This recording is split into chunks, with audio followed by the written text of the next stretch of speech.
Bideo hau grabatzen nahi naizen momentun, astelehen eguerdia da, maiatzak 11, euria ari du eta Bizkaia, Araba eta Gipuzkoan informazio kaosa da nagusi. Oraintxe bertan, inun ezago bat ere argi, arauen arabera zer egin dezakegun eta zer ez. Lotsagarria dela esatea, izan daiteke erabili dezakedan hitzik suabeena. Baina, bideo hau ez da horri buruz hitz egiteko, beraz, alde batetara utziko dut gaia. Batzutan, gertatzen naiz zaigun guzti hontan pentsatzen jartzen naiz. Pentsatzen modu kontziente batean, bai, eguneroko zurrunbiloa eten eta ariketa bezala. Eta uste dut, benetan, oraindik ez naizela guztiz konturatzen bizi degunaz, ez dut nire realitatearekin lotzen. Batzutan konturatzen naiz, hau dena parentesi moduan bizi detela eta nire buruari esan behar izaten diot, ez dala parentesi bat, puntu eta aparte bat dala. Ja, egun dexente pasadian arren, oso azkar izan zan guztia. Hasi ginen albisteak entzuten, alarma egoera dekretatu zan, gaixotu eta hildako kopurua izugarri igo zan, eta bapatean, denok gure etxetan sartuta genden. Eta denok etxetan sartu ginen momentu hortan, eta hurrengo egunetan eta astetan, nik uste irudikatzen genula X egun bat iritsiko zana, hau dena bukatuko zana, eta hau dena pasako zana, ez? Esaten genuen, hau dena pasatzen danen, normaltasunera bueltatzen geanen, ez dakit, egoera honek on eta off aukerak izango balitu bezala. Gure egunerokotasunean normal gaude, parentesi bat irikitzen da pandemia on dagoelako, eta gero parentesia itxiko litzateke berriz, eta gure egunerokotasunarekin normal jarraitu.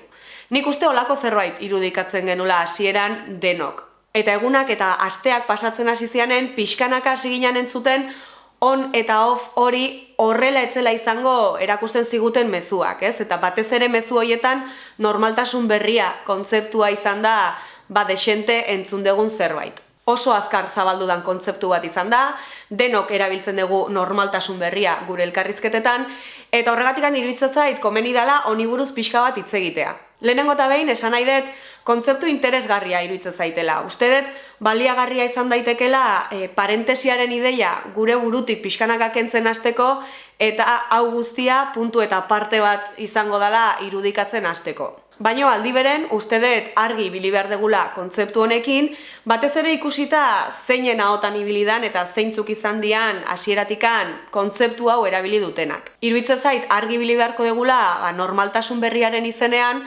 alarma egoera hontan ikusten nahi gean neurri batzuk normalizatu ez daitezen, ez? Eskubide murrizketak, kontrol soziala, poliziaren presentzia kalean. Iruditzen zait gauza guzti hauek burun izatea importantea dela, baina hortarako ezinbestekoa da benetan mentalizatzea eta benetan kontziente izatea egoeraz. Ezin dugu segi pentsatzen hau dena bukatuko dan X eguna iritsiko danik.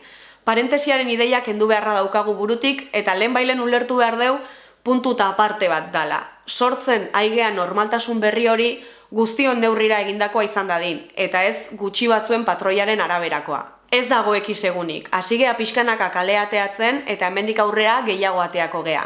Eta topatzen ari gean kalea, topatuko dugun auzoa, herria, jendea, ez dia izango utzi genituen berdinak. Hasteko bizilagun askoren utxunea nabarituko dugu, ze pandemia honek jende asko eraman du oso denbora gutxian. Eta topatuko ditugu baita ere, pertsona bat galtzearen dolu hori bakardadean eta oso modu zailean eraman behar izan duten lagunak.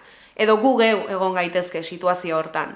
Eta honekin batea, kalea ateratzerako ikusiko dugu zenbat jende geratu dan lanik gabe, zenbat komertzio txikik mantendu beharko duten pertsiana betiko itxita, zenbat jendek ezingo dun etxeko alkilerra ordaindu eta zenbatek eukiko dun frigorifikoa hutsik. Eta badakit egoera hauek normaltasun zaharrean ere gertatzen ziala, noski badakidala. Kontua da, kontrakoa esan baldin badigute ere, virus honek ez diola berdin eragin mundu guztiari, gauza guztiekin gertatzen dan bezala. Eta orain muturreko egoera hauek biderkatu egin dia edo biderkatu egingo dia. Eta iruditzen zait lehenbailen egin beharra daukagula klik hori, normaltasun berri hontan egoera hauek normalizatu ez daitezen. Osasun krisia larria izan da eta larria izaten nahi da. Eta behin da berriz esan digute, osasun krisi honekin lotuta datorren krisi ekonomikoa oraindik eta larriagoa izango dala. Kontua da, neurri ekonomikoak ez direla fenomeno meteorologiko bat, ez dira gertatzen den zerbait, erabaki ekonomikoak dira. Norbaitek batzuen mesedetan eta beste batzuen kaltetan hartzen dituen erabakiak. Pandemiaren zoramen guztionen erdian zure lehentasunetako bat HTA bezalako obra batean milioiak botatzea erabaki bat da. Berdin-berdin erabaki dezakezu milioi horiek hartu eta osasungintzan edo hezkuntzan inbertitzea adibidez. Edo hartu dezakezu behingoz etxebizitza eskubide bezala tratatzeko erabakia espekulaziorako erabiltzeari utziz. Beraz, iruditzen zait klik egin beharra daukagula. Eta hau nere buruari ere bidaltzen diodan mezu bat da. Kontzientzia hartu beharra daukagu, hau ez dala parentesi bat, hau puntu eta parte bat dala, eta normaltasun berri bat eraiki behar baldin badegu, ezin dula izan betikoen mesedetan egindakoa.